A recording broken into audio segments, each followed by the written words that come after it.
स्मृति ईरानी या बीजेपी राहुल गांधी को कहीं भी छोड़ने वाले नहीं है।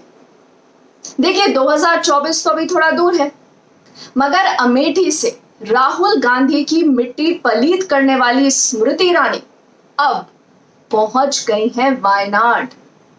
जी हां, अमेठी के हार के बीच राहुल की लाज रखने वाला प्रदेश केरल, वही सेफ सीट जहां से राहुल गांधी 2019 में लोकसभा तक पहुंच पाए। तो क्या अब स्मृति राहुल को वायनाड से भी खदेड़ने की तैयारी में है? देखिए, हो सकता है कि स्मृति के जरिए बीजेपी इस समय केरल में अपनी छाप छोड़ना चाहती हो, अपनी धाक जमाना चाहती हो। अब स्मृति ईरानी बीजेपी के उन नेताओं में से हैं जिन पर भाषा यानी लैंग्वेज की कोई लिमिटेशन नहीं है और पूरे देश में उनके एंटरटेनमेंट इंडस्ट्री की अतीत, उनके बैकग्राउंड के चलते भी अलग पहचान है। तो बीजेपी शायद ये समझती है कि स्मृति के जरिए समूचे साउथ इंडिया में पांव फैलाए जा सकते हैं और राहुल गांधी की कांग्रेस को साउथ इंडिया से पूरी तरह से बेदखल करने का जो उनका टारगेट है वो भी हासिल हो सकता है। अब स्मृति की मौजूदगी ही एक टॉकिंग पॉइंट बन जाती है, हेडलाइन बन जाती है। यह भी गौर करने वाली बात है कि राहुल गांधी, आपने ये नोटिस किया होगा, साउथ इंडिया की जो खूबियां हैं उनका बखान लगातार करते रहे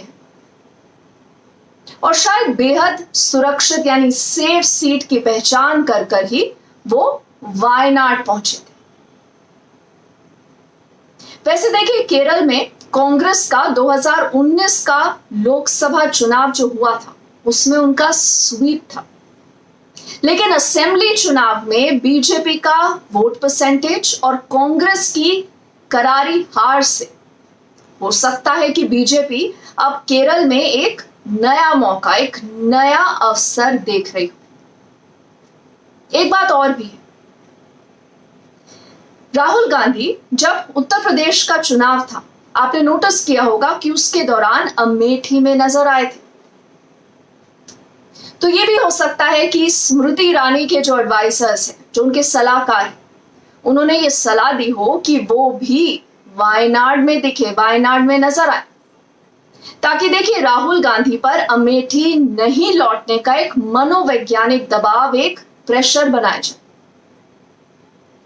अगर आप बहुत गौर से देखें तो प्राइम मिनिस्टर मोदी से लेकर बीजेपी के जो कट्टावर नेता हैं, अब वो राहुल गांधी की बातों का खुद जवाब नहीं दे रहे, बल्कि इसके लिए अब स्मृति ईरानी जैसे कुछ नेताओं की ड्यूटी लगा रखी है।